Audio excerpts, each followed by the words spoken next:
LDBC, this is your boy Coach Shelton Harrison. You're live on the Coach Shelton Harrison Boxing and MMA Show Live. Okay, I got to give a shout out to my girl MJ. She put me up on this because honestly, I would have never even tried to look up to see what Miesha Tate was doing. And that's just the way that is. All right, folks, this is kind of a prelude to the video that I've been producing, man, about the salaries of the women in MMA. And I'm going to give y'all just a teaser of what I'm talking about. Folks, Miesha Tate, honestly and truthfully, I told y'all she wasn't going to retire. I told y'all, I put it out there. I said, I don't think she's going to retire. I think she's just saying that. And of course, Coastradamus is right again. I tried to tell y'all. A lot of people said, nope, she done. Okay, go ahead and keep thinking that.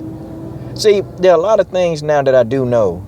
There are a lot of things that I've learned, man. And thanks to Bullet Co., I've been on a learning spree when it comes to these women. I've been learning.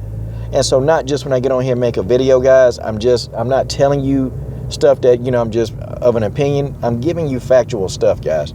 Listen, man. Some of y'all might want to take a time and just read, man. Do some reading of a contract, and you'll see what I'm talking about. Miesha Tate can't afford to retire. She can't afford to retire. And I'm not saying that Miesha Tate has no money. She's made some very good money. As of late in her career, she made some real good money. Does she have enough money to do the things she need to do to retire? No, she don't. Like, honestly and truly, Miesha Tate can't afford to retire. Okay? Like, she's got enough money now for the short term, she's got enough money for the short term. But see, Miesha Tate barely made under six figures, okay? I think she made just under six figures. I can't remember the salary. I know it was under six figures. So when you take that salary and your trainers, you got to pay them. You got to pay your cut man. You got to pay, the manager. You got to pay the promoter. And Dana White in the UFC, you got to pay all those people, and then you got to pay taxes. So when you look at your, just under six-figure payday, and I think she made anywhere from $60,000 to $80,000, guys. I can't remember. I looked it up and I forgot. Anywhere from around there. You take that, man, and take all the cuts and stuff that people you got to pay with taxes. Miesha Tate probably would take home about 25 grand. Listen, I don't know about you, but, in one lump sum, that's good. But the reason why Miesha Tate fought so fast, and people's like, yeah, she shouldn't have came back so fast. She kind of had to. I mean, honestly, man, where she live at and, the way things are priced out, that's not enough money. It's not enough money for her to survive on. That money goes fast, man. It goes fast. I mean, it really does go fast. And Miesha Tate don't really have the resources or the funds to say, you know what, I'm done. She don't. I mean, look at Chris Cyborg. Y'all see how well known Chris Cyborg is? Chris Cyborg is struggling financially. Like, I'm serious, she is. Cyborg is struggling financially, big time. But she fights because she loves it. And Miesha Tate, I think Miesha Tate really does want to retire, but she realized she can't retire. And I think she want to get in one or two more paydays. She won't do no more than two more paydays. She won't do it. And she's got to probably fight some lowly opponent to get, pushed back up in the rankings and to even try to get a shot at any kind of hopes of doing anything. And it sucks, man, because her and Holly Holm, they're kind of almost in the same boat, man. They're kind of in the same boat. Like, they're not going to... Miesha Tate will get a title shot or will get pushed back up the rankings before Holly Holm will. Miesha Tate will. But Miesha don't have the money. You see people, y'all see them on TV, you see them on podcasts, you see them on doing all this stuff. And the reason why they do that, man, is because they're trying to get their name out there, man. They're trying to build the next pay-per-view. They know that if enough people follow them on podcasts, they know people about those pay-per-views. See, what the UFC and what they're doing to these women, and what all these little fighting companies, what they do to these people, man, the women get screwed the most. They do. The women probably get it worse than anybody because they go out, they put just as exciting fights as the men, but they get less recognition and they get less pay. I mean, some of those women fights are just ridiculously, like, entertaining, man, and they going at it. But they don't get it, man, because, promoting and whatever it is. Now, women's MMA is doing better. They're doing better. But they could do a lot better, man. Because you look at, what they take in. What they take in at the gate. What they take in, from pay-per-view. What they take in, man. even to pay all the fighters, including big names like Conor McGregor, the gate is enough to cover all those salaries, just the gate. And then they'll give the fighter a small percentage of the pay-per-view. If you're Conor McGregor, you'll get a small percentage. It's not like a big deal. And you got people like, Miesha Tate, they may get a small percentage of the pay-per-view. And sometimes in the contract, it's between 5 and 1%, when you read the contract. Guys like Conor McGregor, they can probably get up to 8 to 9%. But they're not going to give these guys a lion's share of the pay-per-view sales when they're doing most of the work by going in and taking an ass whooping. I mean, folks, that's just how it is. And your top women's MMA fighter, man, they're not going to get a lion's share of the pay-per-view. They just not. They'll get some, but it's not going to be a lot. So, you're taking, these guys are doing 2 million pay-per-view buys here, 1.5 million, 3 million here. They're doing all these pay-per-view buys. And then you got your fighters like Miesha Tate. Miesha now is probably going down in the ranking, so her chances of getting pay-per-view, revenue next time is probably almost slim to none. Okay? And that's just how it is. But then, too, Miesha already knows, man, what she's going to make her next fight. It's not a mystery, man.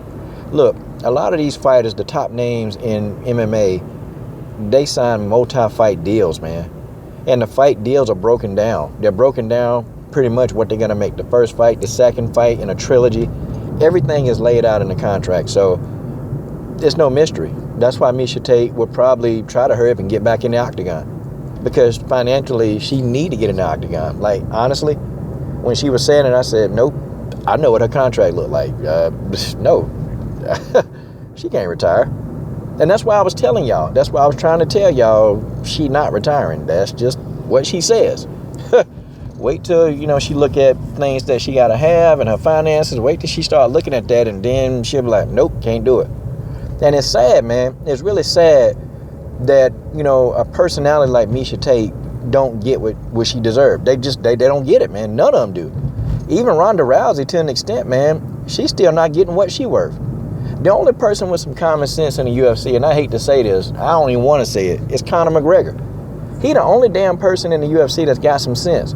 Look, if I'm going to go in there and take this beating and fight these wars, you finna give me a percentage of the UFC. I mean, Conor McGregor got it figured out. Why not? He the biggest draw in the UFC. And some people are, Conor just being crazy. Why? Why does Conor McGregor have to get in there and brutalize his body, man? Look, love him or hate him, the guy is a hard competitor. The guy works hard. Love him or hate him. He go in there, he take those lumps. He get in there, fought with a fractured foot. Foot was still fractured, wasn't healed from the fight against Nate Diaz. Okay, he still got injuries. Dude talking about he can barely throw punches, man, with one hand. I mean, and he in there still fighting. And he got paid with a couple of mil, but man, Conor like, no. Why am I only getting a couple of $1 million, man, with these guys sitting back getting fat and they ain't got to throw no punches, they ain't got to train, they ain't got to go on no diet, they ain't got to do nothing, man. They sitting back and they eating. They eating good off of his, punishment and taking pain. Them guys are eating good. People, that's just how it is. And see, I don't even know why nobody would have thought this sooner in the UFC. Like, give me a stake in it. I need 1%.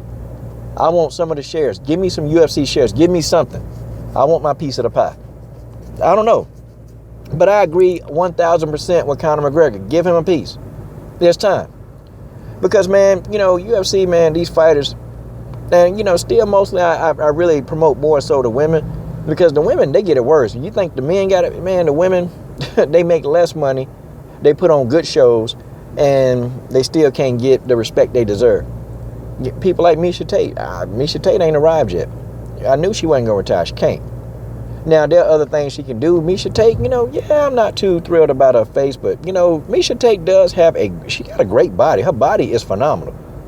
And, she's done some modeling before. She's done that, and she was good at it. She was real successful, and she looked good modeling. She really did. She could do stuff like that. She could also commentate. But I think Miesha Tate's future is in being a trainer. I literally think Miesha Tate got the goods to be a trainer. Because when she was on The Ultimate Fighter, man, she was passionate about it. And, she was one of the only trainers, man. Yeah, she was really encouraging those women, man. She was encouraging those people. And she was telling them that they can get the job done, man. Miesha Tate was encouraging, even when they was over there crying, man, Miesha Tate always had something to say, man, to get those your girls back motivated again to get in there and be ready to fight. I thought she was a phenomenal coach, and I think people like Miesha Tate, they just don't realize what they have inside of them. They don't realize that they good at something, because you know the only thing she's always known is being a fighter. All she know how to do is fight. That's it. That's all she's ever known in her life is how to fight. So I mean, when that run out and you can't fight anymore, Miesha Tate got to start imparting that knowledge, man. I mean, because you don't see a lot of women trainers in the corner. You don't see. Miesha Tate need to go ahead and do something groundbreaking and be the first like really dominant women's MMA trainer that's taking these people to different levels, man. Miesha Tate would be a hell of a trainer, and I would co-sign it. I co-sign it right now. But the thing that her retiring, she got 2 fights left, probably 2 fights, and then that's it. It's no secret. The girl know how much she gonna make her next fight, and that's enough to budget. You know, whatever. You know, if she can get in another fight, get into another training camp, get the payday, then she'll be set for a few more months. And then, you know, she got to start looking for other things to do, because I think Miesha really don't want to fight, but I think she does have to because of the finances. And that's just the way that is. This is your boy, Coach Shelton Harrison. What are you dudes waiting on? Subscribe. I'm done.